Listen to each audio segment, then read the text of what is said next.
All right, good afternoon, ladies and gentlemen. Welcome to the regular meeting of Los Angeles City Council's Planning and Land Use Management Committee. My name is Marquise Harris-Dawson. I serve as the chair of this committee. I'm joined by our vice chair, Councilmember Bob Blumenfeld of the San Fernando Valley. We're joined by Council members John Lee and Kern Price of the San Fernando Valley and South Los Angeles, respectively. We will begin this meeting as we do each of our meetings with folks who've signed up for general public comment. Some of you have signed up for multiple items. I'll begin with you, and others have signed up for just 1 minute of general public comment. General public comment will close now that we begin calling speakers. Our first speaker will be Mr. Corey Schmidt, followed by Jay. Mr. Schmidt, 2 minutes.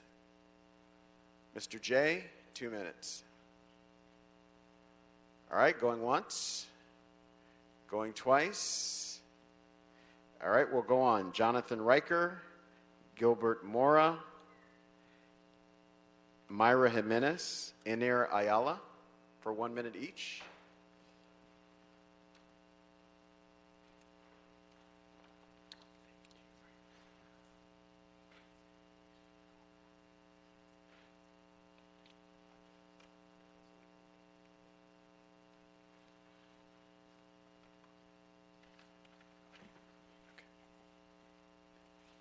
Yes, sir. Go ahead. Proceed. Okay. Thank you. Hi, my name is Jonathan Riker. I'm with Irvin Cohn and Jessup, Land Use Council for Hoover Adams Holdings, LLC. Just wanted to be quick, and I apologize for having to take my time during this meeting to discuss this, but our client gained approval of a conditional use for beer and wine in conjunction with a restaurant located at Hoover and Adams. It was approved in March of this year, approved again on appeal in June. To the Area Planning Commission with unanimous approval. A CEQA appeal was filed on June 22nd, and we still haven't been able to get it scheduled. So we submitted a letter, this letter here, which I gave to the clerk's office, and we just wanted to follow up and didn't really have any opportunities to get a response. We've requested over a dozen times to schedule this appeal and just wanted to figure out a way to schedule it. So it's been 164 days since the appeal was filed. The new CEQA ordinance allows 75 days. So. Thank you. Thank you. Thank you.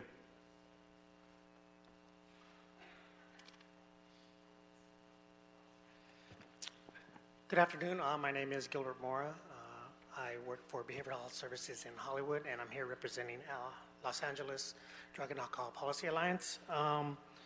I'm here to discuss Council File 17-0117, the IRS motion. And we're just simply asking for a feasibility report that will provide information on whether designating IRS zones is a possibility for the city of LA. Research shows that communities with more alcohol retailers have more alcohol-related problems, including underage drinking, violent crimes, car crashes, and emergency room visits. The motion is just asking for a feasibility report. We're not asking for an ordinance. We're not asking for anything big.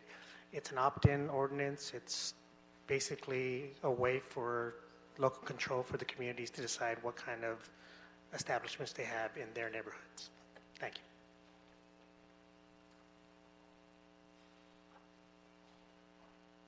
Good afternoon, Plum Committee members, Council here.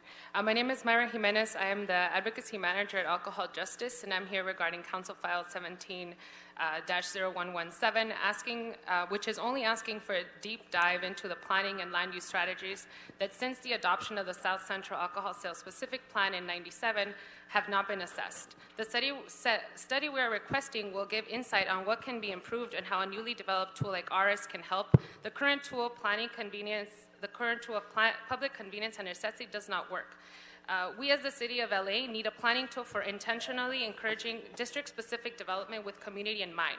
This study is proposed with and for community for long-term sustainable development. Thank you.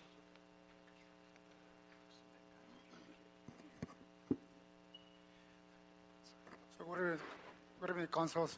My name is Iner Ayala. I represent LA DAPA. In the city of Los Angeles, 80% of the census tract has a total number of alcohol outlets that exceed ABC guideline.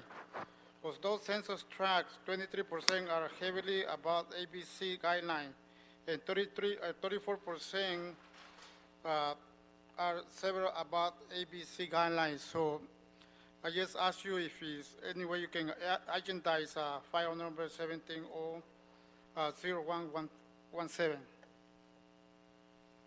Thank you. Brenda Villanueva, Jasmine Garcia, Marina Cintron, D. McLaughlin.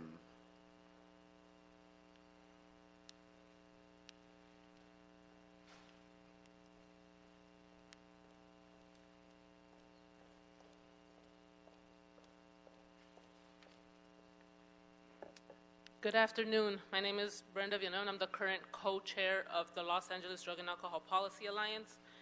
Council File 17-0117, as it stands, is just a preliminary step to what can be developed and help communities throughout LA.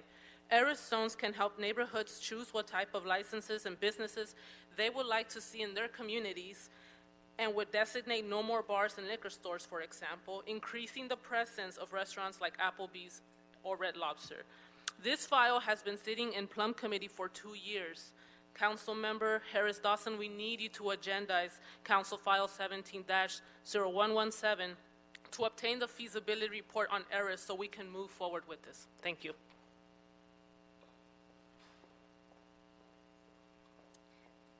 Hello, Plum Committee members. My name is Jasmine Garcia, and I am speaking as a member of the Los Angeles Drug and Alcohol Policy Alliance, known as Ali DAPA. I am here to ask the committee to agendize Council File number 17-0117, known as ARIS. ARIS would serve to fight the overconcentration of alcohol retailers in areas of the city where the retail sale of alcohol is negatively impacting neighborhoods and residents. Council File 17-0117 is a community-driven request that will help with the overconcentration of alcohol licenses by allowing communities to voice how they would want ARIS in their neighborhood. It's a completely opt-in tool. Council districts don't have to opt in ARIS, it's up to the community. It allows for complete flexibility to support each community's needs.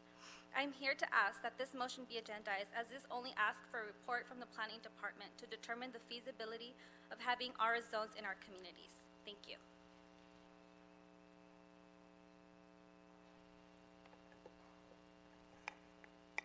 Hello, my name is Marina, and I'm a member of LA DAPA. The feasibility report will allow for the creation of the tool of ARIS, which to some can be described as a no-brainer.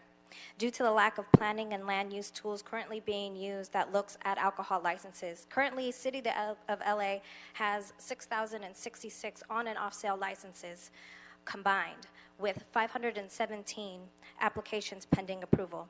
More than 25 organizations throughout LA have voiced their support for ARIS, and it is only fair for the Plum Committee to take this into consideration what these communities are trying to say for the benefits of their neighborhoods.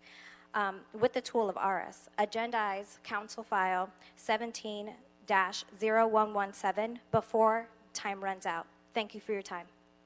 All right, that concludes our general public comment. We'll move into our regular agenda. We'll begin our agenda with item number 5. I'll ask the applicant to come forward. There's been a request to continue this item, but we want to make sure the date is agreeable. If you could tell us your name and your request for continuance. Thank you. Nicole Kuklak-Waldman on behalf of Collaborate and on behalf of my client, Sierra Romaine, LLC, owner of the property. We're requesting a continuance until date of February 14th so that we can have an extension of time that's consented to by the applicant. Thank you. So I'll move that we continue item number 5 until February 14, 2020. Without objection, that'll be the order. Thank you so much. Our next item will be item number 8. If we could read that into the record, Mr. Mejia. Sure. Item 8, Councilman, this is a report from the North Valley APC. It relates to a zone change for the demolition of a single-family home and the subdivision and construction of 9 small lot subdivision properties. Excellent. I'll recommend that we accept this item on consent. If there's no objection, that'll be the order. I'll take us to item number 1. Item 1, Councilman, is Mr. Bertoni's weekly report. Thank you. Harris Dawson, members of the committee, Vince Bertoni, Director of Planning. I don't have a report for this week, but I'm happy to answer any questions. Thank you. All right, any questions, members, for our esteemed Director of Los Angeles City Planning? Seeing none, we'll file item number 1 and move to item number 2. Item 2, Councilman, this is a motion by Mr. Cedillo Huizar. It's instructing planning along with the Housing Department and Building and Safety and City Attorney to prepare a report relative to the development of the micro-unit housing prototype. All right, we have 2 public comment speakers on this, and then we'll go to Mr. Blumenfeld, Sarah Gross and Jessica Lau.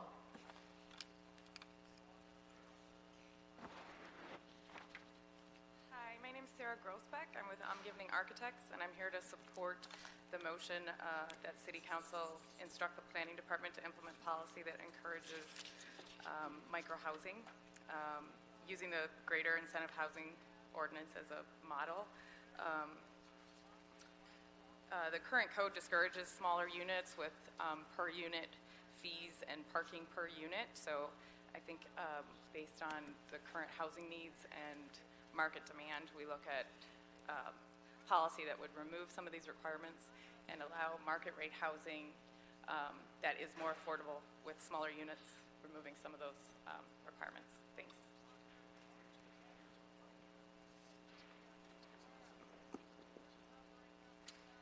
Good afternoon. I'm Jessica Law, President and CEO of the Central City Association. I'm here today to support Councilmember Cedillo's motion to study opportunities for micro-unit housing in the City of Los Angeles. CCA published a white paper last year on the benefits of micro-units, and we are very happy to see this moving forward. We believe micro-units can be an important piece of our overall approach to solving the housing crisis. They present a win-win for builders and neighborhoods. They can be less costly to build, be more affordable to rent, unlock small lots that otherwise wouldn't be able to be used for housing, and they provide a high volume of housing units in walkable and transit-rich areas. The TOC program has helped make micro-unit development feasible by reducing parking requirements and density limitations, but there are still several other requirements and fees that inhibit these projects. We appreciate the support from Councilmember Cedillo and leadership on this issue, and CCA will continue to be a partner. Thank you. All right, Mr. Blumenfeld. Great.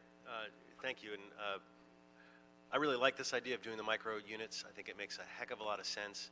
We need to get people housed right away, and this is a proven way to do it. So I would offer a friendly amendment, although Mr. Cedillo's not here, but if everybody agrees it's friendly, maybe we can move forward anyway, which is that we just forego the pilot program and instead move forward and ask for a code amendment to allow these type of units in our regional centers, and then ask planning to report back on other areas of the city where this type of housing should be considered.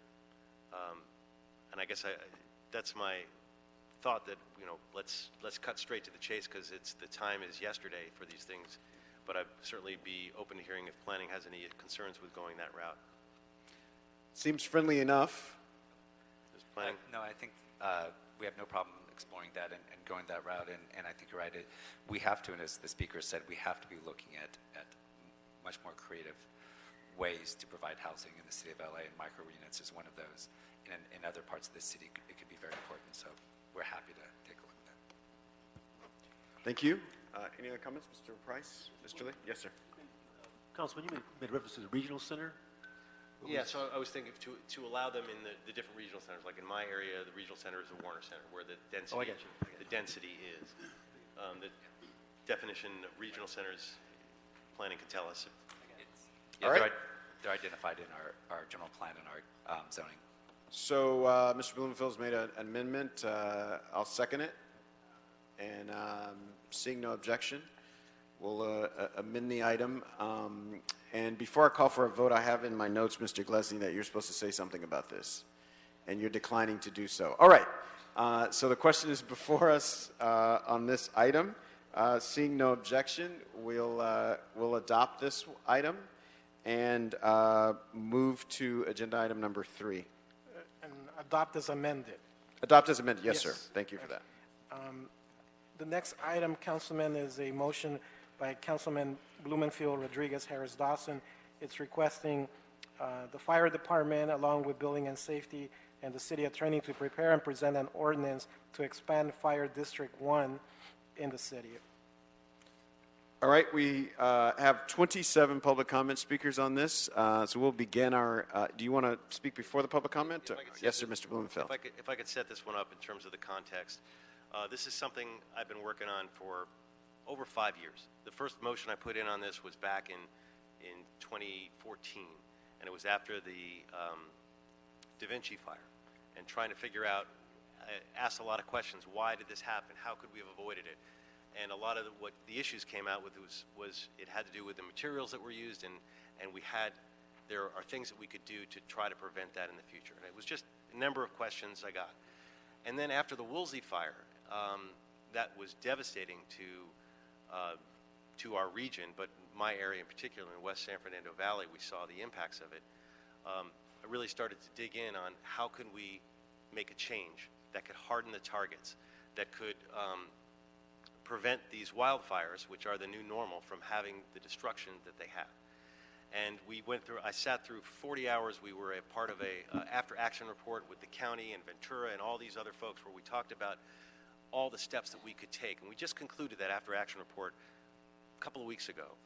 And one of the key findings of that was we need to look at our building codes. We need to harden our targets and make sure that we are using the materials that are most fire resistant. And so this motion is an outgrowth of that. And you know, we've done it before, like the Bayside Hillside ordinances we have, and that deals with single family homes and changing the way to make them more fireproof. Well, for our multifamily structures, we don't have that. And in fact, we have a situation in Los Angeles where downtown and Hollywood have a much higher level of protection than other areas of the city. And part of the notion here is a question of geographic equity, in the sense that every life is important and should be equally protected. And if it's good enough for downtown and for Hollywood, then it should be applied in other areas where there's potential fires. And so that's the reason that I'm moving forward with this and pushing hard to get some of these standards to apply the standards that we already have across the board to the high fire severity zones.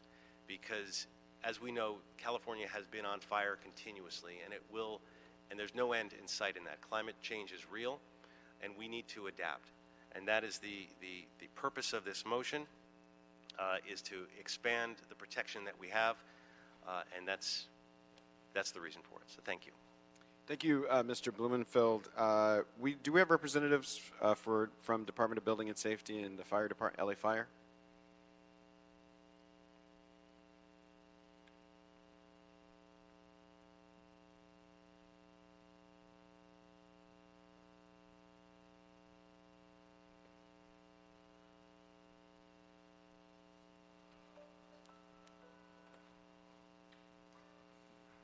Yes, sir. Good afternoon to the entire committee. My name is Patrick Hayden. I'm here I'm sorry, is that a little bit better? Yeah. I'm here to represent the fire department as it relates to this issue, and I'd love to give you the fire department's position today as it relates to anything that we can do in terms of fire life safety as it relates to construction, and particularly in the very high fire hazard severity zone. Good afternoon, Council. Committee members. Eugene Barbeau with the Department of Building and Safety, and I'd like to reiterate what Chief Hayden said. We're here absolutely to promote fire life safety within our communities, especially the hillside areas. So could you all give us a synopsis of your reading of the work that's been done thus far and sort of the direction of the proposal that's before us?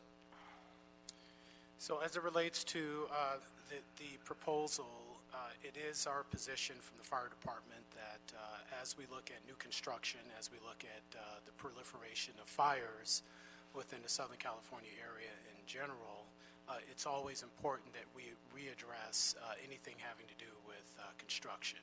That would include any sort of home hardening for new construction, as well as retros that could potentially, or retrofits that could potentially impact existing structures.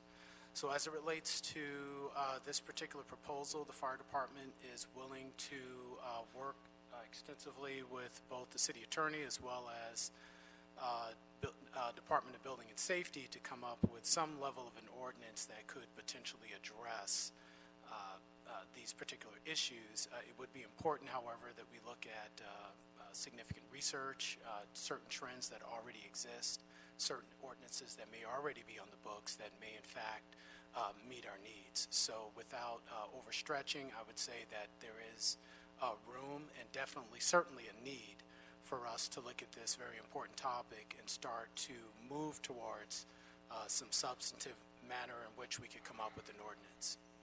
Thank you.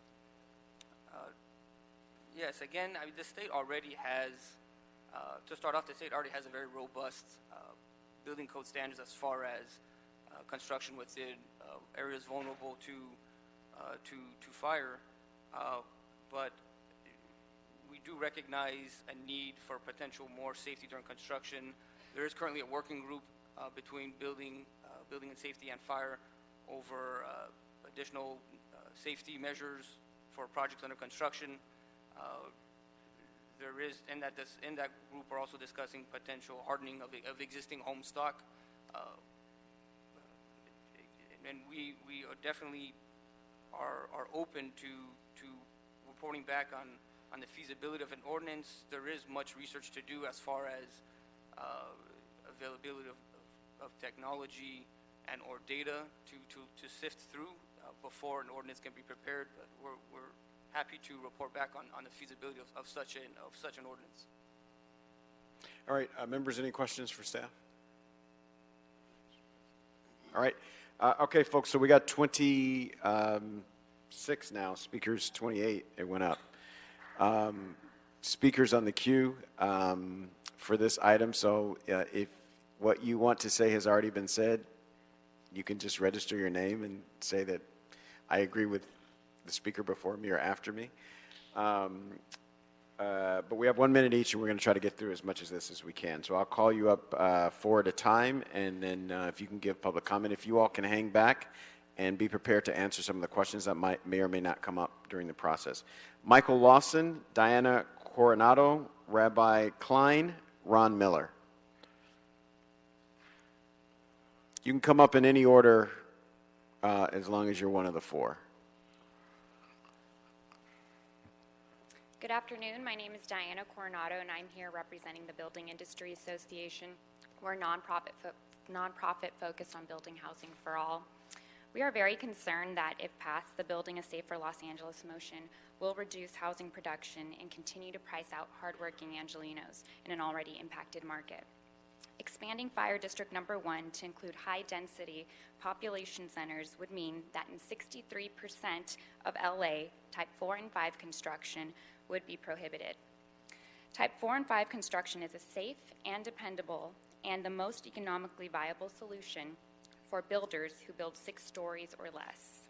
Restricting Type 4 and 5 construction for these types of projects and could increase costs up to 45%.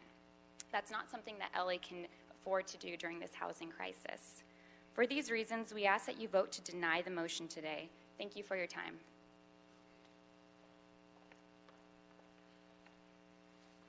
Good afternoon, members of the City Council. My name is Michael Lawson, President of the Los Angeles Urban League. I'm here to speak in favor of this ordinance. I am not an engineer. I do not, but I can tell you that my understanding is that this will not increase significantly the cost of housing. But please understand, this is not the reason we have a homeless problem. This is focused on safety and security. And people in affordable housing need the same level of safety and security as anyone else, regardless of how much it costs to build that particular building. But let's be clear, there are so many other factors that have resulted in us having a homeless crisis here. The building materials is not one of them. Thank you.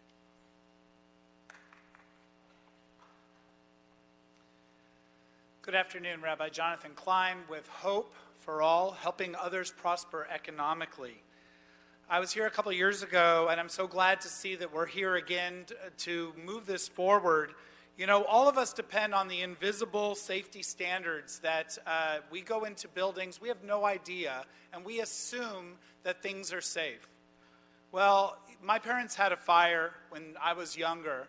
They lost their home, and the only reason they were able to get out is actually really luck. And we should not leave it up to luck for people to be safe in our society. We need to make sure that our buildings are safe. You have a very sound motion in front of you.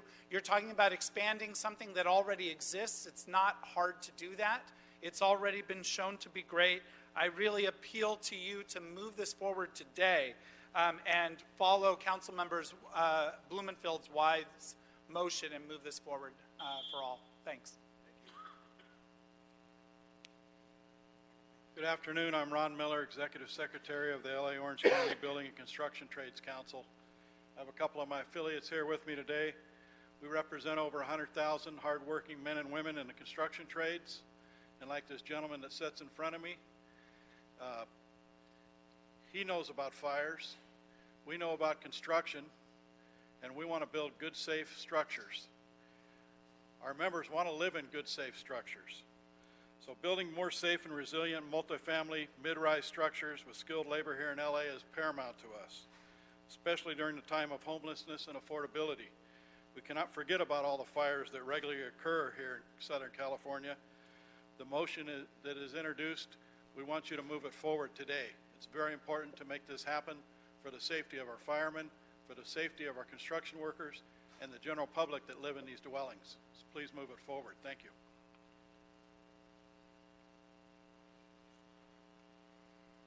Denise DiBiase, Andrew Jacobs, Patrick Ford, John Wahlberg.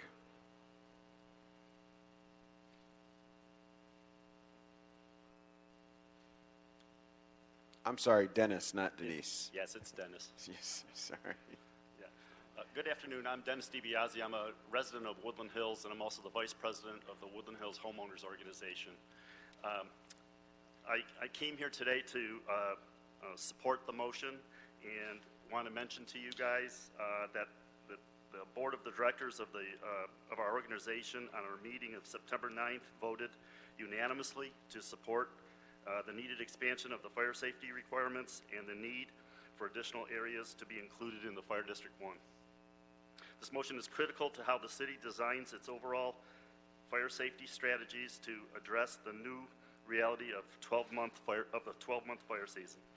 Also, it goes without saying that when you have higher density of residents, the risk increases and the number of people at risk also increases. As an example, as committee member Blumenfeld has already mentioned, an area within Woodland Hills within our purview is Warner Center, and it's one of the densest areas in the city, or getting there, and it's not included in Fire District 1 at this time. I want to just say, as a matter of record, that the Woodland Hills Homeowners Organization supports the proposal. Thank you.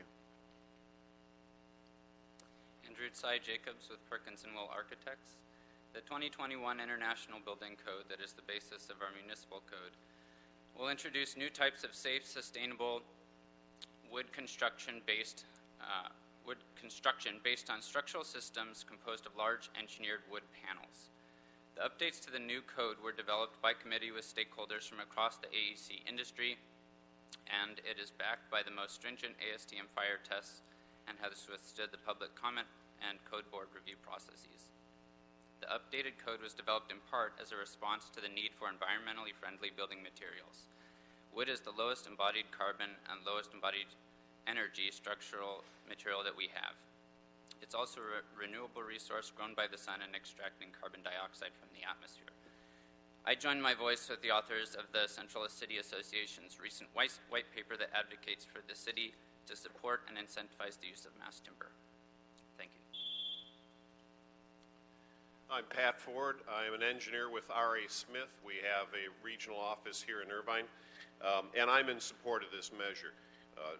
We have done numerous wood frame structures across the country, but invariably they end up being the least satisfactory of any of the structures we design for a number of reasons: serviceability, There's warp, shrinkage, rot, vermin infestation, and not to mention that it burns. Dimensional lumber burns. It is one of the only structural materials that we design with that is fuel for the fire.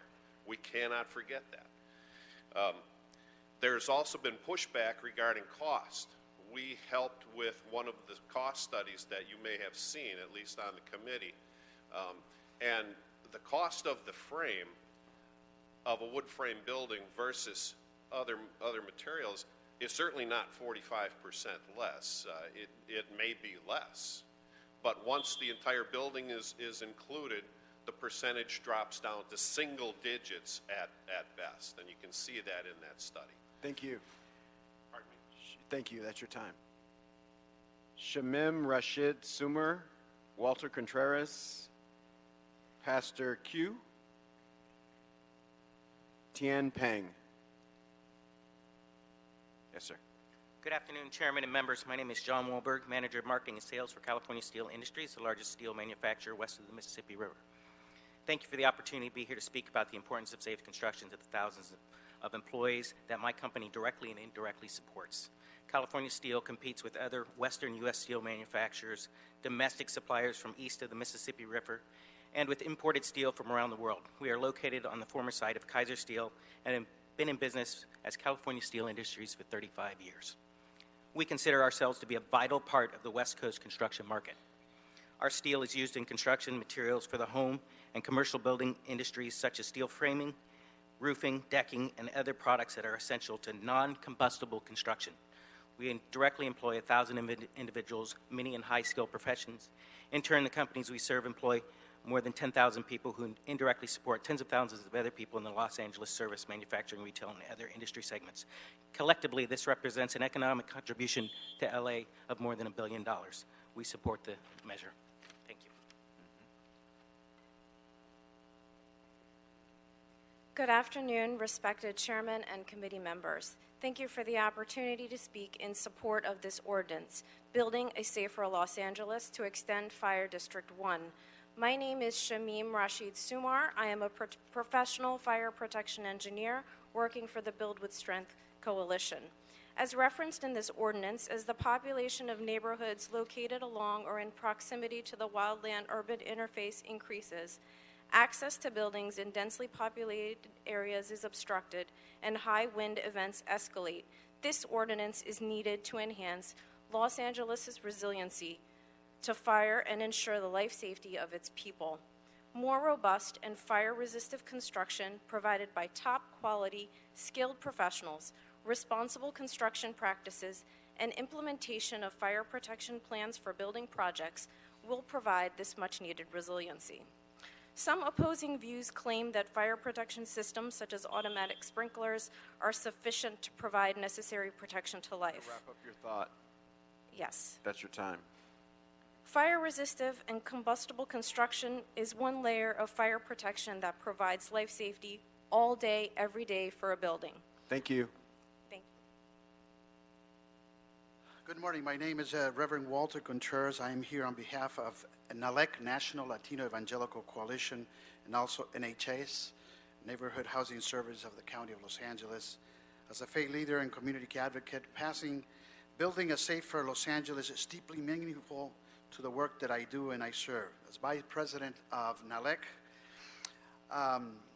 in the capacity that I have with NHS, I believe that this motion is critical, ensuring much-needed low-income housing that is built safely across the city. In fact, currently working on a project on CD8, and the project is we're incredibly proud because of the project, and we are concerned that we can really pass this motion just because the project is going to be in a dense population. There could be a higher risk of fire. So we hope that we can pass this motion today. Thank you very much. Okay.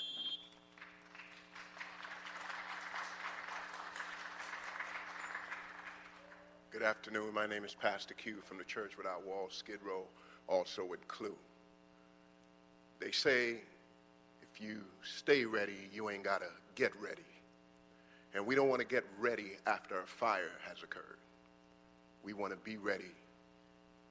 Because the greatest cost is the cost of life.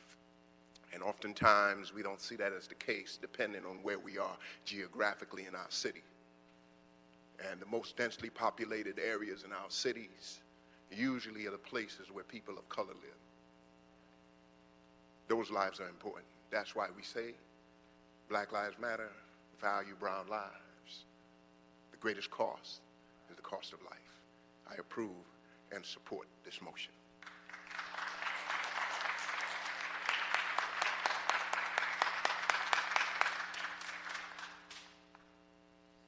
Hello, Tian Pang with the Build with Strength Coalition.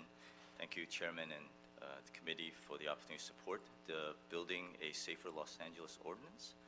As Councilman Bloomfield said, wildfires are the new normal for Los Angeles. And this means we must learn to coexist with fire if our population is going to inhabit the fire-prone landscapes. And an essential step is to shift our perspective away from the hazard and look at how we build our communities. So fortunately, this existing planning tool already exists with Fire District Number 1. While all buildings should have better protection, the proposed ordinance would provide great protection for new multifamily structures because that's where the greatest density of vulnerable people, families with children, elderly in nursing homes, are gathered and sleeping at night. And so research provided by Dodge data analysts and RS Means have demonstrated that the expansion of the fire district would not adversely affect costs. Thank you. Thank you. Rob Lovelace, Michael Shillstone, Attila Beres, Gloria Colazo.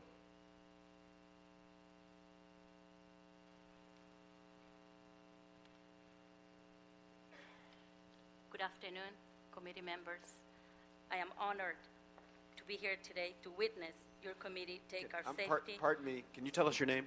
Gloria Colazo. Thank you. I am honored to be here today to witness our committee take our safety into the highest consideration and pass this motion. As a vice chairman for St. Jude Board of Directors and regional director for Ecuadorian and Salvadorian committees, I must tell you that our great city of LA, if this motion doesn't pass, we are setting it up for a disaster that we don't need. These are our people that voted for you. These people need you today to pass this motion.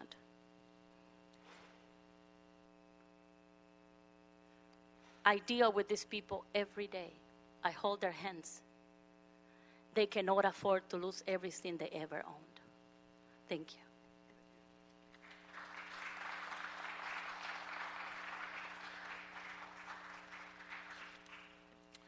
My name is Robert Lovelace. I'm a representative of the Southwest Regional Council of Carpenters. I'm pleased to be here today on what is a very historic day where we have made the type of change that we all need to be comfortable with, and certainly addressing tough choices and making hard changes isn't easy for all of us. But one of the things that we must respond to is the challenge of climate change. And I urge you today to support this motion because at its essence, this is about fire safety. There's no question that if this if this ordinance is passed, that it will increase the number of Angelenos who are brought under the area which requires stricter fire safety construction materials. This is an essential part of how we must respond to the challenges of our future. We need to update the fire codes to reflect the changing technologies that have been occurring in the construction industry. And finally, I would simply add that the carpenters are committed to building faster, safer, and stronger housing for the citizens of Los Angeles. Thank you. Good afternoon. Michael Shillstone with Central City Association. We're concerned this motion would greatly limit wood construction across a broad swath of the city. Among conventional construction materials, wood is our most affordable and most sustainable. Virtually all affordable housing developments in our region rely on timber. These developments are already very expensive to build, and limiting wood construction would only increase barriers to affordable housing. Timber can also be sourced locally, meaning local economic benefits and less dependence on overseas transportation for materials, which is a major contributor of emissions. Plus, timber itself is a renewable resource and sequesters carbon from the air. Climate change and urban sprawl are the biggest wildfire hazards in our region, not wood construction. To the contrary, wood construction is one of the best tools we have to build affordably and sustainably in the heart of our city. LADBS is currently incorporating state building code changes into our local code by this January that will further enhance the fire safety of all construction types, which this committee should be briefed on and addresses many of the concerns set forth in this motion. Thank you.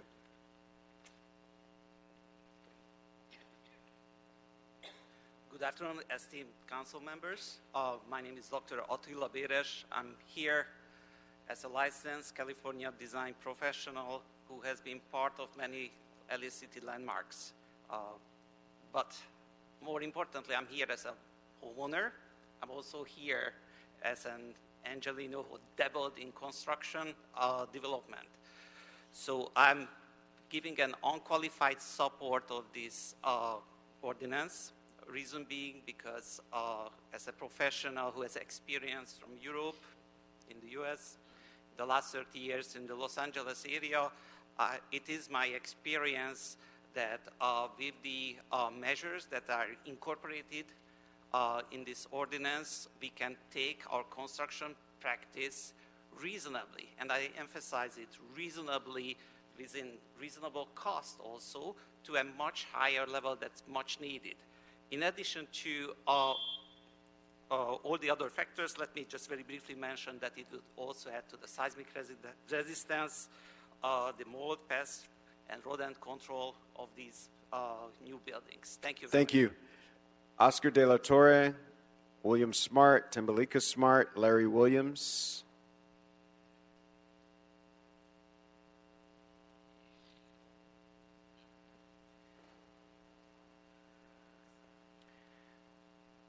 Good evening, Chair.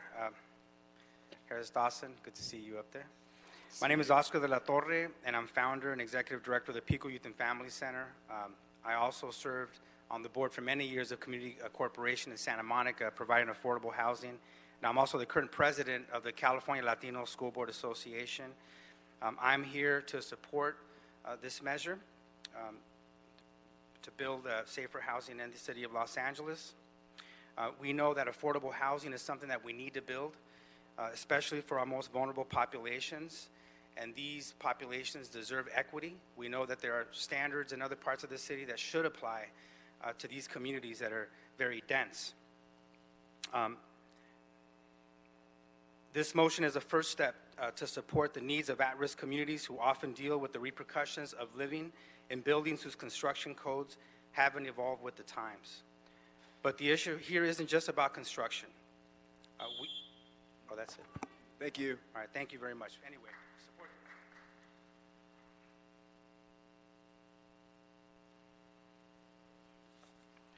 Greetings. So what are we going to do? Today is about choices. Since the beginning of time, humans have had to make real decisions about living quarters and adjustments due to environment, torrential rains, fires, heat. The Egyptians began to build with concrete substance because of the floods that were happening at the Nile River. Sometimes we have to make big change. The word says, behold, I do a new thing. And today we're looking for something new to happen with housing. We are in support of this measure because we believe that sustainability and safety is a top priority for all of humankind. Thank you.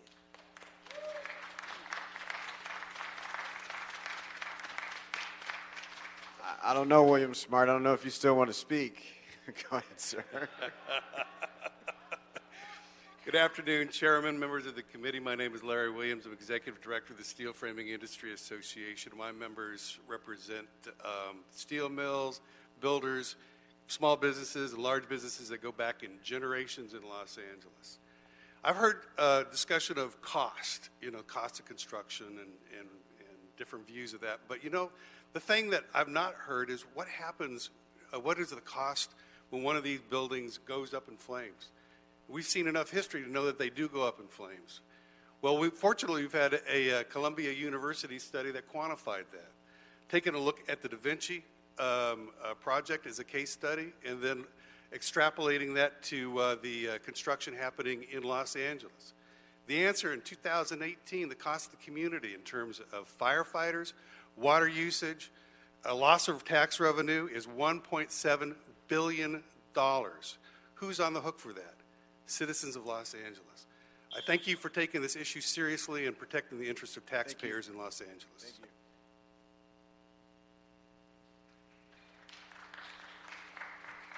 Greetings, my brothers and sisters. I'm Pastor William Smart, President and CEO of the Southern Christian Leadership Conference. We are in favor of this measure. In fact, everyone that's here that's in favor of it, will you please stand?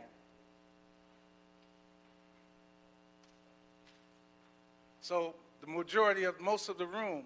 I would like to say one thing. I think Councilman Blumenfield said it best. I'm in the civil rights. I've been into civil rights for 50 years of my life. One of the most important things we believe in civil rights, if it's good for one group, or you cannot deny one group something that another group is getting.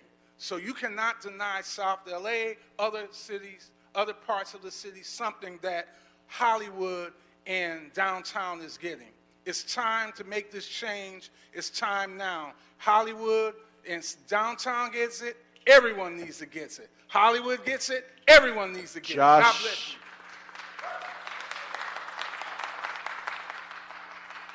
Josh Rapper, Dennis Richardson, Armando Flores, Kevin Lawler. Thank you, Brother Chair. My name is Josh Raper. I'm the Regional Manager of the Southwest Regional Council of Carpenters, representing 35,000 construction professionals in Southern California. As an industry expert in building construction, we stand in favor of Councilman Blumenfield's ordinance. There are three components to a fire: spark, oxygen, and fuel. With the option of fireproof materials readily available like U.S. steel, locally mined and recycled concrete, and even fire-retardant lumber, there is no reason for the continued use of combustible building materials in these tinderbox living spaces for the sake of profit over people. Throughout the state, we have already seen and inevitably will continue to see large, more frequent tragedies until change is made. Because we've always done it this way is not acceptable response to these issues when families' lives are on the line. The time for change is now. Thank you.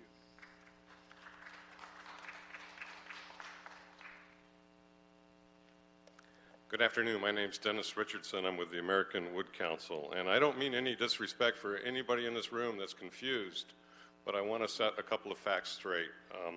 We were here 18 months ago on a Councilmember Blumenfield proposal, and at that time, because of the Da Vinci fire, they wanted to outlaw or substantially double the fire resistance in the type of construction that the Da Vinci building was. Okay, that's what they wanted to do. Here we are 18 months forward, and this proposal extends Fire District 1 citywide, or about citywide, and the only type of wood construction that you'll be able to build citywide is the same type of construction, type 3, that you were trying to outlaw last time. That's right. You were trying to outlaw it last time. This time you want to make it the only type of wood construction citywide. Why are you doing that? There's new types of construction that the governor supports that are going through the Building Standards Commission that can go up to 18 stories and that will compete with concrete and steel. And by making the Da Vinci building everything 5 stories and lower, you incrementally raise the price of all other wood construction. This is just a control of basically a restraint of trade. That's what this is. Thank you. Thank you.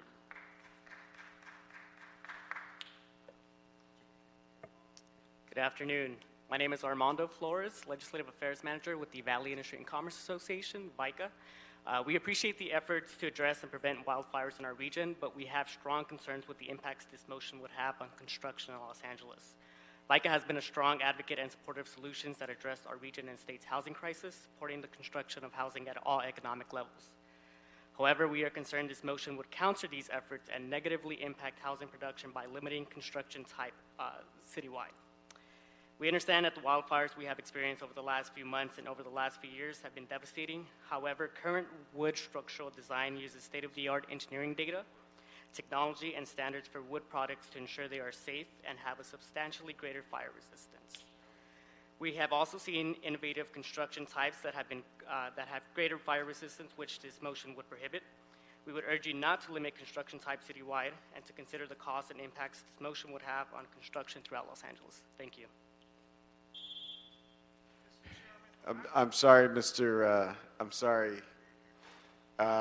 We've got Zila Ross as our last speaker.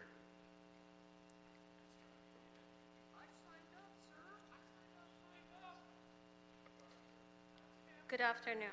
My name is Sheila Ross, and I'm a planning deputy at Councilmember Blumenfield's office. I'm also an architect and lead AP. And on a personal level, I was recently affected by the Getty fire, quite up close. We were woken up at 2 a.m. by the heavy smell of smoke and the sound of cars rushing down our narrow canyon. The scene outside the window was the closest to hell that you could imagine.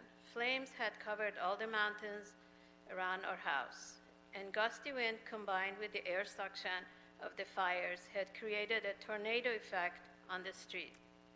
We left our house in a 15-minute panicky evacuation. While moving from one relative or friend's house to another, we didn't know what the fate of our house was going to be. Some neighbors had seen our backyard on fire on TV. Our backyard fire was put out 3 times thanks to those who protected it for us night and day. In fighting fires, there are so many factors that we might not have immediate control over, but there are certain precautionary measures that we can You got to take wrap up. to mitigate the outcome of the California fires. As you all know, fire insurance in high-risk areas is a major issue. Thank you. Thank you. That's your time. I know you came from far, but we got to keep everybody to 1 minute. I appreciate you. I'm Kevin Lawler of the Yes. Builder Strength Coalition. The only thing I would add, I'd echo what the other members of the coalition have said. The Builder Strength Coalition has worked with council and fire and planning committees up until this point, and we'd like to continue to do it. Thank you for your time today. Thank you so much. So we'll kick it back to staff, and we'll begin. If there are any of the obvious questions that you all want to address before members ask questions, please take your seat. Please take your seat. If you could address the items that you heard, and then we'll take questions and comments from members.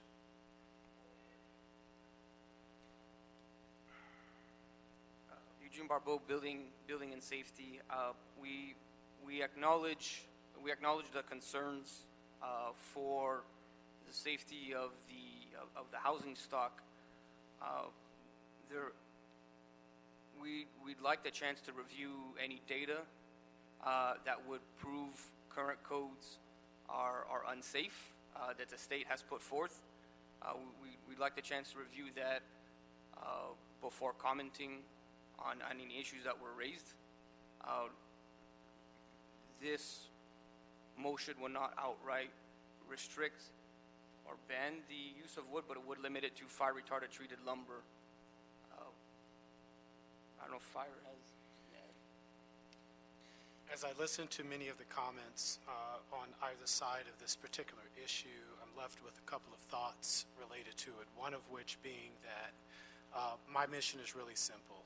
It's to look at the historic rise in fires that we've experienced here in Southern California and come up with ways in which we can either defeat it, come up with some level of restriction that can compete with it, or at the end of the day, look at what we currently have and be really honest about whether or not it meets our needs. And across the board, I would say that there's always room for us to improve.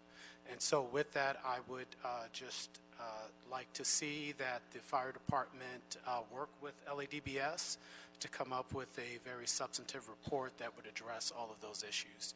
While we do have one of the more restrictive brush clearance programs in the state, I know that with Embercast, the idea that we could literally have embers from a fire travel over 2 miles and have caused great devastation in homes that are, in fact, combustible to some degree, that becomes of extreme concern to me because it puts the lives of my fellow firefighters in danger, it puts the public at large in danger, and just the exorbitant amount of cost associated with these fires and trying to keep people safe in and of itself has to be a sobering thought for both this committee as well as the citizens of Los Angeles. So with that, I think it would be most appropriate, as has already been stated, that we move forward with ways in which we can assist this ordinance with coming up with substantive ways in which we can home harden.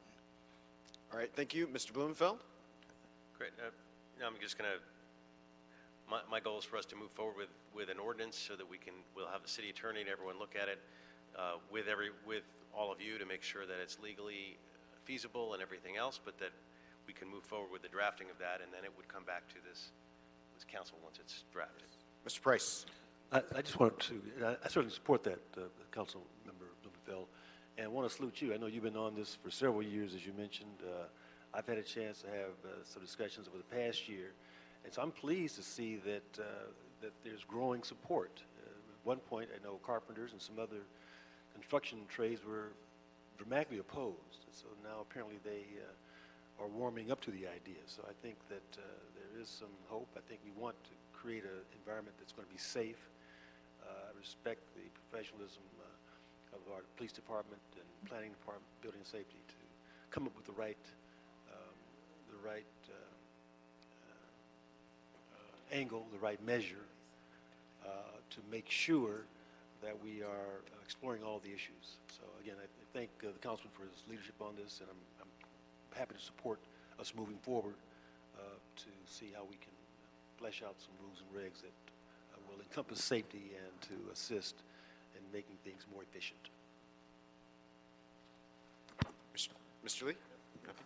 All right, so Mr. Blumenfeld made a motion, which I'll second, that we ask the city attorney in consultation with the Los Angeles Fire Department and Department of Building Safety and Department of City Planning, very important, to draft ordinance in this regard that will come back to this committee. And should we say 60 days? Within 60 days, at which time we'll have further discussion. So any discussion on this? Terry Kaufman, Mesilla City Attorney's Office. Just that the motion should read in consultation with the City Attorney's Office. In consultation with Yeah. the city attorney. The city attorney's office is writing it. This is a direction to write an ordinance. It is not a report back. It is to write an ordinance in consultation with all the different agencies, but the direction is to the city attorney to draft it. So I guess who's if it's in consultation with the city attorney, who would you suggest That it? means the department works on the draft and we work with them as opposed to we draft it. So it would be Department of Building and Safety and when in consultation with city attorney and fire? It's planning and fire, I guess. Isn't it the other way around? City attorney drafts it in consultation with these other departments? Not usually, no. Okay, well, So defer to you on that. Yes, we'll defer to you. And so I understand your suggestion to be that the motion should be that the direction is to Department of Building and Safety and City Planning to draft a motion in consultation with the city attorney and the fire department. This is what the agenda says. The agenda's correct. That's what it says.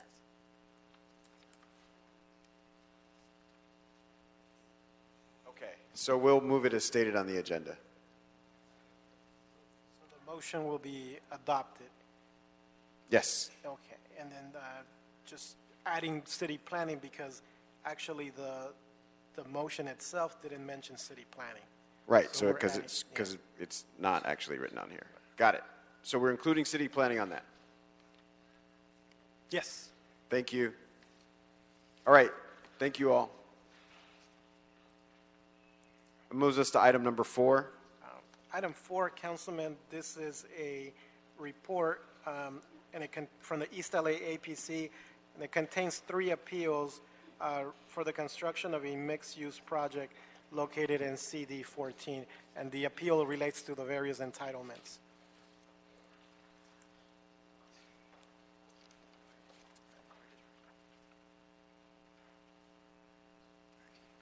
Yes. Good afternoon, committee members. My name is Nicole Sanchez with the Department of City Planning. The item before you is an appeal of the East Los Angeles Area Planning Commission's decision for case number APCE-2017-205-ZAA-SPP-SPE, located at 1525 Colorado Boulevard, within the Northeast Los Angeles Community Plan area and the Colorado Boulevard Specific Plan. The project includes the demolition of an auto repair and retail shop and the construction of a mixed-use development which contains 6 dwelling units and 1,016 square feet of office and retail space. On August 27, 2019, the East Los Angeles Area Planning Commission approved an adjustment for reduced passageways, approved a project permit compliance for a project within the Colorado Boulevard Specific Plan, and denied a specific plan exception for an increase in floor area for a proposed 1.1-to-1 FAR in lieu of a maximum 1-to-1 FAR allowed by the specific plan. Subsequently, there were 3 appeals filed, 2 of which are opposed to the project and 1 of which is opposed to conditions imposed by the Area Planning Commission and the denial of the specific plan exception for more floor area. The 2 appeals against the project development raised multiple issues. Among those issues are public safety, traffic, parking, property damage, and Area Planning Commission hearing procedures.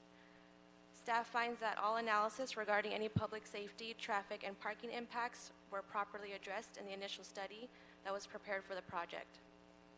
The 3rd appeal filed is against the Area Planning Commission's denial of the specific plan exception for more floor area and requests that 2 of the conditions of approval be removed.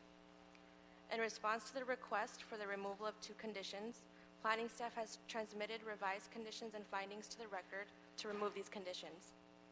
After the Area Planning Commission hearing, the applicant demonstrated that they had an easement for access rights along the adjacent properties. Therefore, condition of approval number 4 of the Area Planning Commission's decision is no longer necessary. This condition would have required the applicant to demonstrate compliance with all applicable community driveway and access regulations in order for the project to have ingress access through an existing easement. This requirement will be addressed through the plan check process with the Department of Building and Safety. Similarly, planning staff found that condition of approval number 14 of the East Los Angeles Area Planning Commission decision regarding open space is not necessary, as it is also a requirement that will be addressed through the plan check process with the Department of Building and Safety. That concludes staff presentation. I'm available for any questions. Thank you so much. We have on this item 3 appellants, and we'll ask each of them to speak for 4 minutes and 59 seconds or less on it. If you could just slide to the side a little bit so I can see the clock behind you, I'd appreciate it. And so you all can come up in any order, but it's Dylan Callahan, Girish Patel, and David Lee.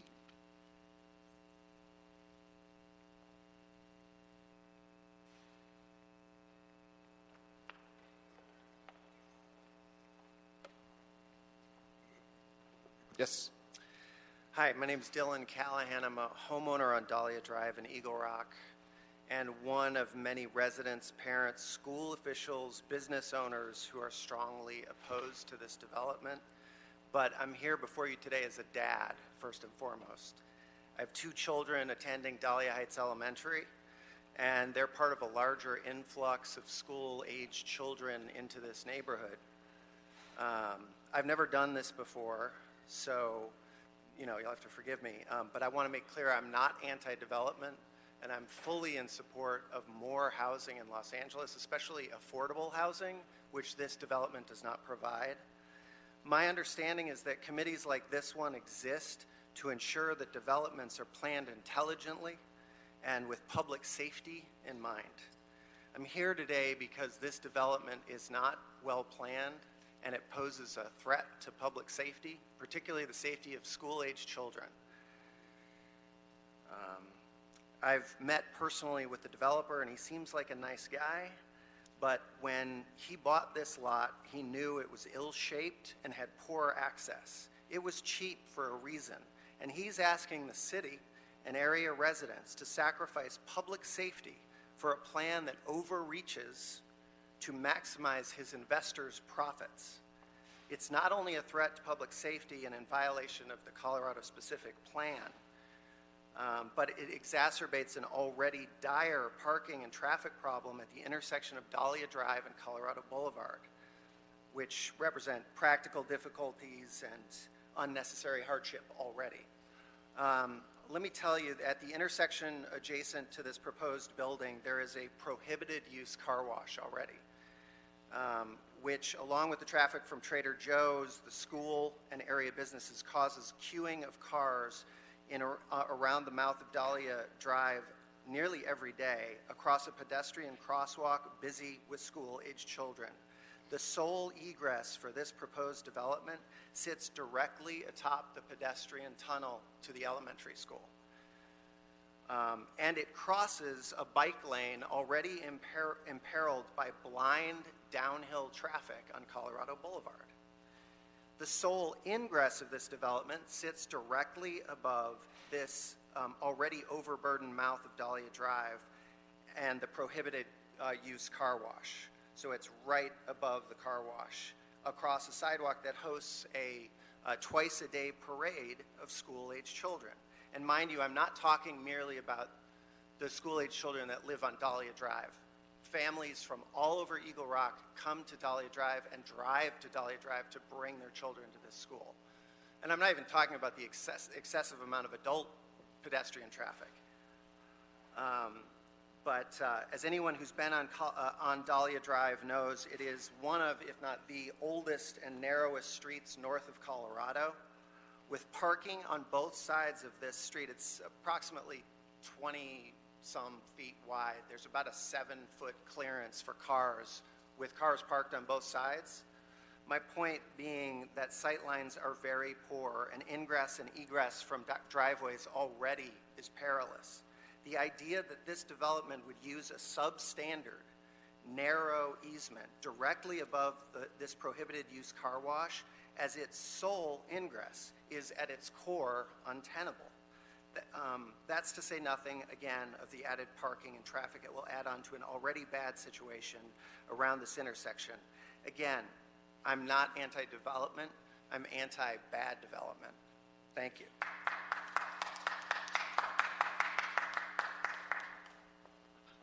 Yes. My name is Mary Lou Lucky. I object to this plan because there is not enough parking spaces for all of the cars that are going to be using this. This thing has over 1,000 square feet of commercial retail space and office space, but there are only 2 parking spaces provided. That's not enough parking spaces for the people that are going to be working in the office space and the commercial retail space. And we all know where the extra cars are going to go. They're going to go on the city streets that are close to this planned development. Even though all over this letter of termination, you people have stated that building in our little area of Eagle Rock should not negatively affect the residents that live close to that area. Well, I'm going to be negatively affected because it's right next to the little street that I live on, Dahlia Drive. It's probably the skinniest street in Los Angeles. And all those people that can't find space to park their cars in those 2 parking spaces for the retails and the office space, they're going to want to park on my skinny little street. And I don't think that's fair. Nor do I think it's fair that this plan only provides for 1 space for guest parking for the residential units that are planned in this. This is not fair. So what you need to do, if you think that it's okay to approve this plan, is to do what the city of Los Angeles has done for the residents that live close to Ventura Boulevard in the San Fernando Valley, and that is put up signs on our residential streets that say parking for residents only. Therefore, the people who think that it's okay, who propose this plan, can figure out how to use their 2 parking spaces for all the people that are going to need them. Thank you.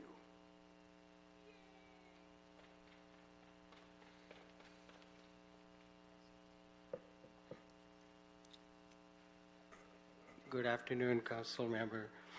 My name is Girish Patel. I am a resident of Dahlia. I live on Dahlia in Eagle Rock. Just like Dylan and my neighbor said, we are not anti-development, but it is a bad project.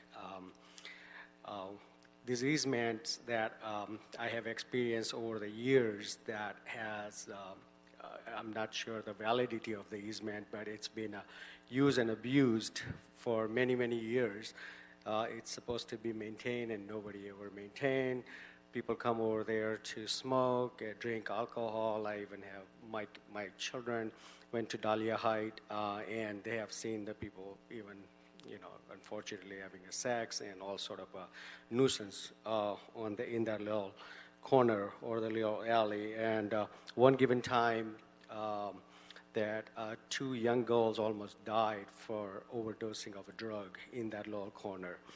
At that time, I kind of woke up and I asked the cities and I asked the police department, what happened if these 2 would have died? And they said, well, it's your property, so if anything would have happened, you would have been liable. So, I was really worried about that. I met the people who wants to do this project. They're nice guys. I want to support them, but at the same time, it's a concern of safety here. The children are every day going to the Dahlia Height from this very extremely narrow street. Parking is a concern, just like Diane said, that, car wash. They've been randomly parking the cars here and there, and it's already extremely overcrowded. Trader Joe is next close to that. I personally think that for this project, they should use the main street, which is Colorado. And again, this easement is in a question, has never been really maintained and used in a proper fashion. So, they should leave Dahlia Street alone and just keep that as a residential and not for the commercial and shops. I actually have experience in, I'm the one probably have seen this, everything's going on this street, but most important thing is the safety here, the blind spot. When you come out of this little alley, there's absolutely no way to measure the safety. Either the children are walking or somewhere, the neighbors are walking around, or they're taking the kids to the school. So again, it is. I'm not sure that how they're gonna provide the safety. Just like the gentleman said, the biggest cost here is somebody's life, and the last thing we want to see is a child getting hurt. So that's, I thank you so much for allowing me to speak, and I appreciate if you would look this very closely, and possibly they can maintain and do this project from the main Colorado Street instead of Dahlia, and just not use this project from this so-called easement and not from the Dahlia. Thank you. Appreciate it. Thank you. Now we'll hear from our applicant, Mr. Yap. Yes, thank you. Darren Laureano representing David Lee, the appeal and support, and also the owner, Carly Yap. We're requesting a committee discussion for a family housing project to approve the appeal and support of the extremely minor 932 square foot FAR increase by specific plan exception.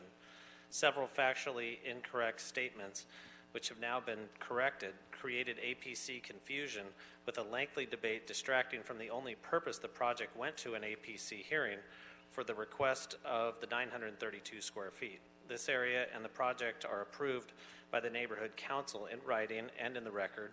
The neighborhood speakers and submitted neighborhood letters have not objected to inclusion of the 932 square feet. We're requesting support of staff modification of conditions to delete non-applicable conditions number 4 and 14. We're requesting denial of the appeals in opposition of the approved family housing project. The appeals are primarily regarding an existing vehicular easement from 1923 to remain, which was incorrectly conditioned. This is not a part of the area request or the specific plan. The easement remains in active use for the past 96 years, and all owners were aware through property sale disclosures. The only reason it is unused is because this approval process has taken 3 years with 8 different planners. The neighborhood concerns of loitering-related crime and safety issues will be automatically corrected with an active completed family housing project. The project meets the current parking requirements, all of them. Currently, the approved C of O use is auto body, which is potentially more vehicular access issues from both street and existing easement as the family housing project. The auto body use is grandfathered to remain, but is no longer an allowed use in the specific plan. The existing vehicular access is already on Colorado, adjacent to the tunnel that accesses the school. The school across Colorado has an existing pedestrian tunnel under Colorado, and vehicular access improvement to meet current standards will improve safety for everyone, including children. It's a family housing project in an area and a city that drastically needs more housing. Thank you. Thank you so much. We have a number of public comment speakers on this item. Carly Yap, Mary Luluki, Encino, and Herman.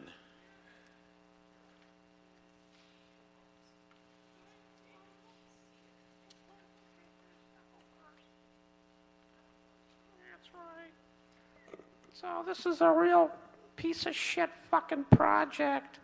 You know, current price. He looked at it and he goes, fuck this project. But he knows next to him is that little shiny ball-headed little spook over there with his little sneaky Weezer-style governance. And then we know that Bob wants to oppose it, but his wife's black and she's not going to go for the oppositions because you got to fucking go home and go, "What you do, Bob?" Well, I oppose it. But no, you don't do that. Marchese want it. Cohen want it.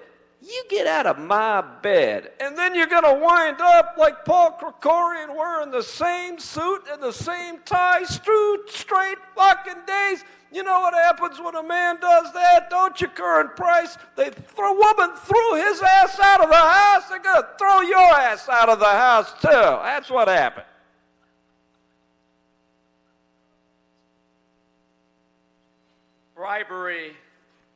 Bribery is a mixed use.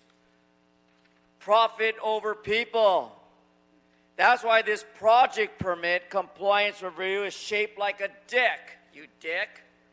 And the Planning Commission's determination on Jesse Leon from CD14 bribery, as he was whistleblower, woo-hoo, holler back. But the last day for this action is the fact that the FBI needs to find the findings of the report to analyze whether or not this small mixed-use construction is in violation of state and federal mandate for demolition.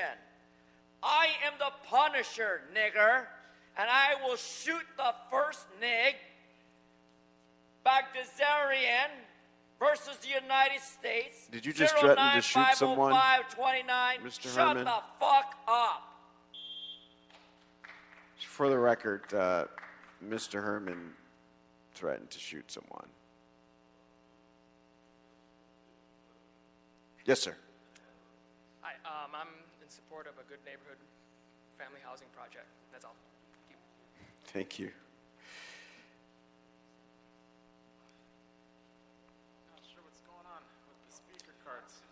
What's going on is you weren't here when you were called, so you lost your turn. But we'll give you a minute for this. Oh, I see.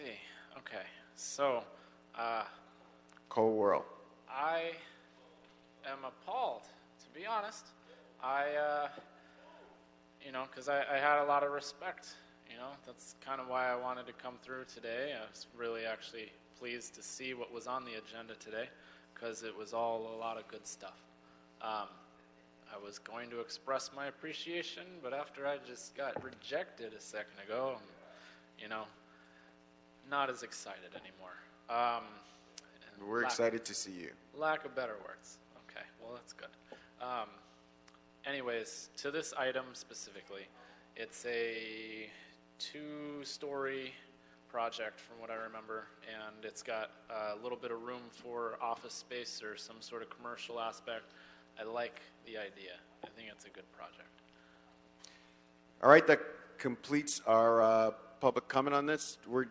Tell us your name. I'm Carly Yap. I just wanted to, yes, sir. I just wanted to say that I'm in support of the project, support of family housing in Northeast LA, and thank you for your time. Thank you. Any questions or comments, members? Tell me your name. My name is Dee McLaughlin. I live on Dahlia Drive, right across from that easement. Yeah, I don't. Did you sign up? Sign a card? I signed up earlier. I just want to say this is not funny, guys. Hold on. Say your name one more time. Dee McLaughlin. I signed up earlier. I just wanted to say for the record here, this is not funny for the people that live on Dahlia Drive. This is very, very disturbing to us, and to make a joke of it is just not cool, guys. We have really struggled with this up and down the street. We have come to appeal after appeal here, and I just would like to see some respect for some of my neighbors shown here. Thank you for your time. Thank you for your comments, and thank you for your appeal. Do you have a representative from Council District 14? Thank you.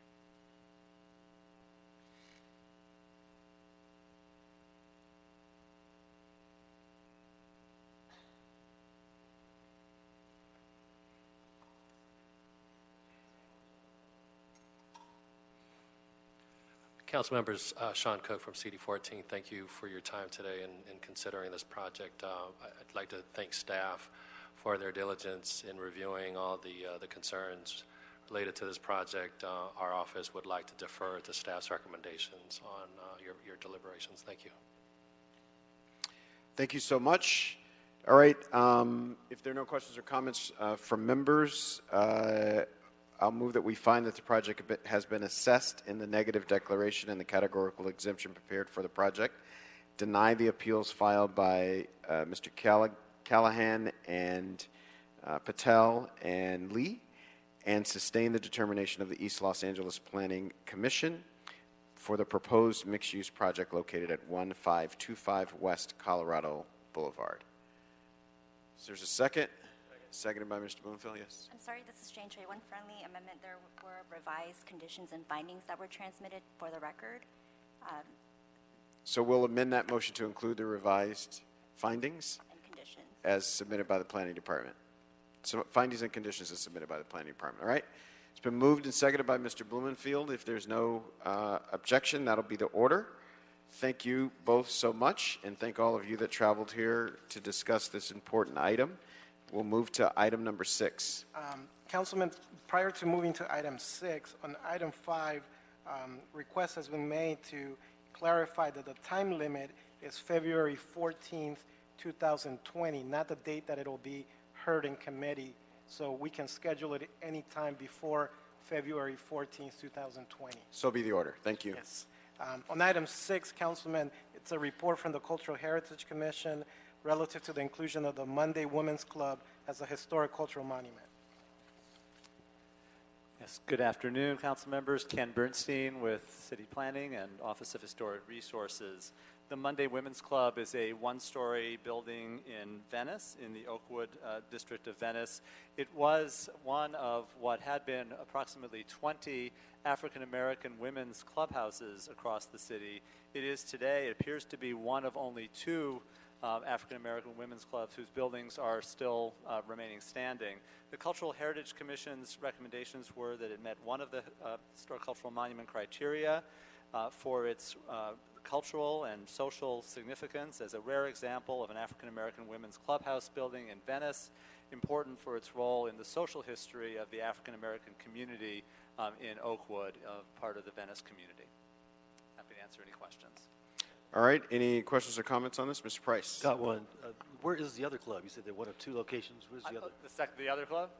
I believe it's the Wilfendale Club in West Adams, which was a later club. This is the only women's club from this time period, though. The heyday of the women's club movement in the 1920s. The Wilfendale Club was around the early post-World War II era, so it is apparently the only remaining club from this time period in the city. Thank you so much. That Venice Oakwood area legacy is super important to the city of Los Angeles as we go forward. We have a number of public comment speakers on this item. Naomi Nightingale, Ingrid Mueller, David Ewing, Lynn Nguyen. Well, Lynn, we'll save you. Margaret Malloy, and it looks like Michael Lawson departed. But yes. Yes, ma'am. Hi, my name is Naomi Nightingale. My family has lived in the Venice community since the 1950s, and I still live in Venice. Just a half a block or a few houses from 1209 San Juan, the Monday Women's Club. My family lived at 609 San Juan, 611 San Juan, 611 and a half San Juan, and 615 San Juan. So we understand the importance and the prominence of the Monday Women's Center, and I'm here today to urge your support and approval of the recommendation as a historic monument. The Venice community started in the early 1900s by African Americans, and we were relegated to live in that part of the community, and we lived there building houses, churches, and institutions, and one of those institutions was the Monday Women's Club. And please support and give our vote and your support for it today. Thank you. Thank you. Hello, Commissioners. I'm Ingrid Muller. I'm a 31-year tenant in East Venice, but I live in a landmarked building on a huge complex, and we all appreciate our history and culture. We also appreciate the history and culture in the specific area of Venice that has been called Oakwood, but particularly this 1920s former garage by founder Abbott Kinney that was moved to the present location in 1926. May have been vacant now for a couple of years, but believe me, the heart is beating. Venice lives. This historic cultural property will never die. Please recommend it to the City Council as a monument. Thank you. Thank you.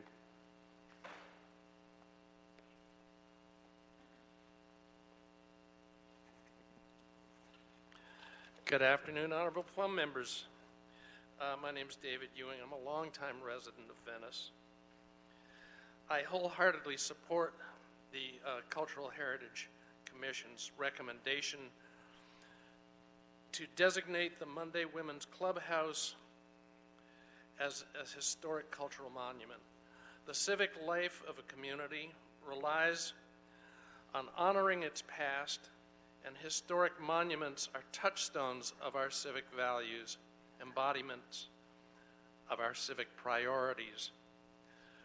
Conversely, erasure of our historically significant built environment prioritizes the concerns of the moment, but diminishes the ability to find meaning in that moment. So please move forward with the historic cultural monument designation of the Monday Women's Clubhouse. Thank you very much. Thank you.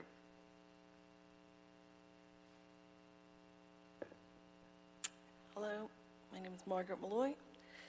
You have to first recognize history in order to preserve it. There has been a very significant but under-recognized history of the black community in Venice that needs to be rectified. I hope that it will be going forward with updates to Survey LA Venice and Survey LA African American context. We're not sure why things weren't documented, but that can always be fixed. And you get the chance to do that today. You get the chance to designate a very significant cultural monument for the benefit of all community, not just the African American community. So I hope that you will do that, and I hope that we can move forward with equity. Thank you. Thank you so much, and thank you for your comments. That concludes public comment on this. We have Council District 11, Mr. Nguyen. Please don't shout out from the audience. Len Again, Nguyen, that's your last Pine warning, Deputy Mr. for Councilmember Herman. Mike Bonin. Councilmember Bonin's happy to join the Venice community in support of CHC's recommendation on monument status for Monday Women's Club. Thank you. All right, thank you so much. If there are no questions or comments from member, I'll move that we find that this project is exempt from CEQA and concur with the Cultural Heritage Commission and approve the inclusion of the Monday Women's Club located at 1209 South 6th Avenue, 566 East San Juan Avenue in the list of historic cultural monuments. Hearing no objection, that'll be the order. That takes us to item number 7. Item 7, Councilman, is a report from the Cultural Heritage Commission relative to the inclusion of the Hollywood Art Center School as a historic cultural monument. Yes. Once again, Ken Bernstein with Planning and Office of Historic Resources. The Hollywood Art Center School is a collection of 4 buildings off North Highland Avenue in Hollywood, constructed in 1904 by the architectural firm Dennis and Farwell. The school was founded in 1912 by artist Henry Lovins. And the Art Center School met one of the historic cultural monument criteria for its cultural significance as the campus of the Hollywood Art Center School associated with early Southern California and Hollywood art movements. Thank you so much, Mr. Bernstein. We have a few public comment speakers on this. Mr. Ewing. No, Mr. Ewing. Mr. Lawson. Mr. Lawson, I think, is gone. All right, we have a representative from Council District 11. 4.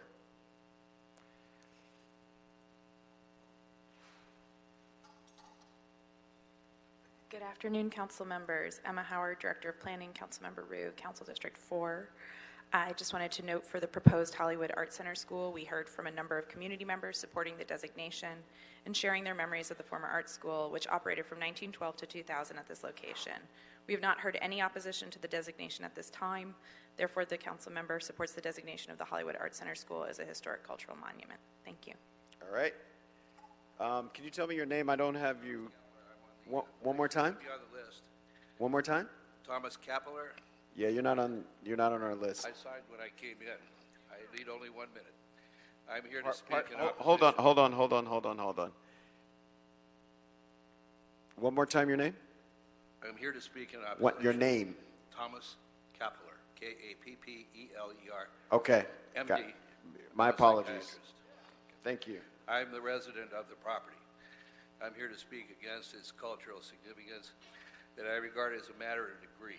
I think if you look at the criteria to judge what is cultural significance, you'll find that it includes things like importance, durability, contribution to the community, all of which, if it happened at the Hollywood Art Center School, happened before this property was inhabited by the school just before 1950. There is a conflation in this whole report about what is the Hollywood Art Center School. It didn't exist there until 10 years, from about 50 until 60, when Henry Lovins died. His widow kept on with kids. There was no accreditation. All of the people that were actual teachers, there were only 4 left by 1980. And I just finished throwing an art exhibit there for the goodwill of the community. 500 people came, 3 knew of this. Thank you so much. I also have Elizabeth Lovins, Brian Curran. Please sit down.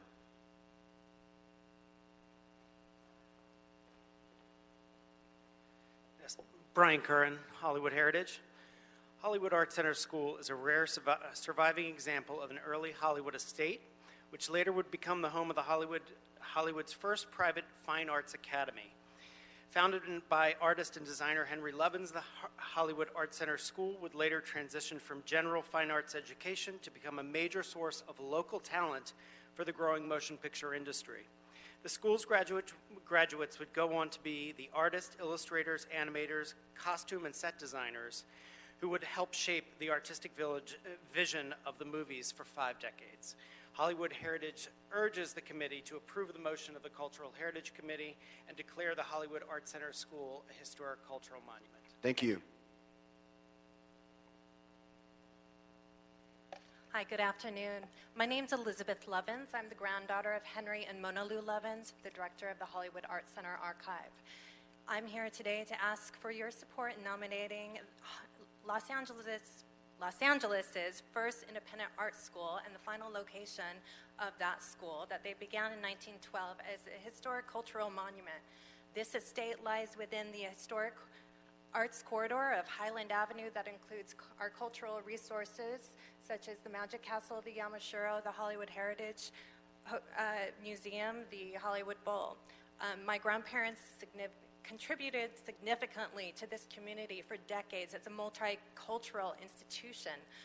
Housing the property was important in providing a sanctuary for artists escaping World War I and II, and also supporting our artists for this community who made the film industry, who built this film industry, and my grandfather was responsible for this. So thank you, and I ask for your support. Thank you so much.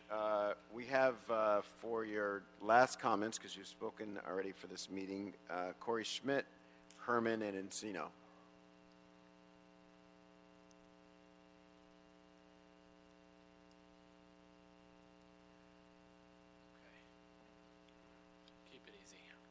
Corey Schmidt for the record.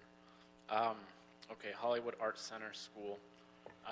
You know how I feel about the historic cultural, well, that's classy. You know how I feel about that sort of thing. It's interesting, though, to hear that there isn't actually a reference to it. So I am for the designation, but, I mean, if there isn't actually any significance, then it seems kind of silly. So those are my thoughts. Thank you.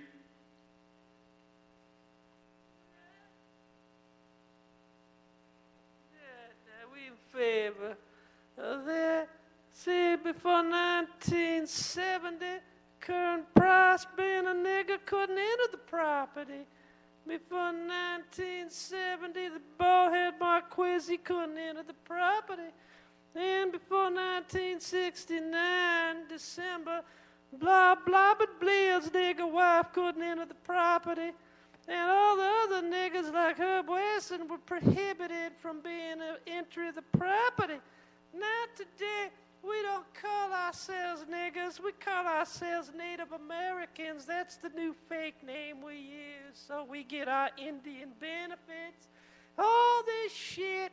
What's it gonna mean? No motherfucking jobs. The only thing gonna happen, Marquis gonna put that greasy on his head so it shines. And stop fucking with Armando Herman, you dumb nigga. Thank you.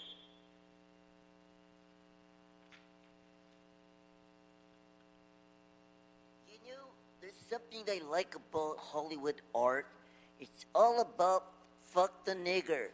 Because located at North Highland Avenue, I read what nig has done anything right since 2000 to 2026 off of North Glencoe Way in the list of historic nigger monuments. Yeah, you, Sambos. I'm talking about SAMBOS, not the bullshit that some of you think of that is a ranch. Because in CD4, those fucking Koreans eat our dogs in Hollywood. We have to keep a fucking leash on them with all categorical exemption except for one thing. Abide by the principle of code enforcement. This way, the sequel, pursuant Article 19, Section 15308, sounds like my case 1900337, that fucking bitch from the Hollywood Heritage. All right, that concludes public comment on this item. We've heard from Council District 4. If you have anything to add after the public comment, my apologies, I should have called you last. I'll move that we find that this project is exempt from CEQA and concur with the Cultural Heritage Commission and approve the inclusion of the Hollywood Art Center School located at 2025 through 2027 North Highland Avenue and 2000 through 2026 North Glencoe Way in the list of historic cultural monuments. Without objection, that'll be the order. That takes us to item number 9. Item 9, Councilman, this is a report from the CLA. It includes a resolution and in opposition to the draft RENA methodology developed by SCAG and comments that will be submitted by planning to the housing department, the state's housing department. All right, it's my understanding we have representatives from HCID, Planning, and the City Legislative Analyst Office. And you look like you are one. Yeah. John Wickham with the Chief Legislative Analyst, available to answer any questions. Before you is a quick report. When we had been here previously, Council had adopted 4 recommendations to amend the methodology for the regional housing allocation. And on November 7th, there was a meeting at SCAG. The Regional Council adopted one of the 4 elements that the Council had requested be changed, which is helpful. So we're coming back with that report. In addition, we're recommending at this point that you instruct staff to continue working with SCAG on the remaining elements of the revised recommendations, that you instruct us to report on any progress with regard to that. We also included in our report a resolution regarding communication with the state of California, which is currently reviewing the regional, the SCAG methodology, and allow us to inform the state of the city's position and concerns, because there still are 3 issues that remain to be analyzed and evaluated at SCAG, and that is, in brief, the recommendation in front of you. Thank you so much, Mr. Blumenfield. Great, thank you. Yeah, the recommendations, the first one that says adopt the attached resolution, I think is no longer valid because the attached resolution is voicing our opposition to the SCAG proposal, of which we went out. 11 of us went to the SCAG meeting. As you know, you were there and you just described it, and we're very pleased with the fact that they adopted the first of our 4 recommendations prior, the one about the population growth. So what I propose doing is keeping your recommendations except for the first one, because I think it puts us in a position of opposing something that we are now on record of supporting, but substituting an amendment that would basically say that we that we request a report back from CLA, HCID, and Planning with an alternative resolutions to better convey the city's position regarding the SCAG methodology for the RENA allocation, recognizing the changes that occurred at the regional, county, and the city delegations vote in favor of that methodology, while also still advocating for further common sense amendments. And further, the report should include updates on the analysis of the remaining City of LA recommendations, the 3 others that we referenced, by SCAG staff, and any information related to the state's review of the SCAG RENA methodology. So still expressing our commitment to the other 3, but acknowledging the positive step that was done, and removing our formal opposition from the table.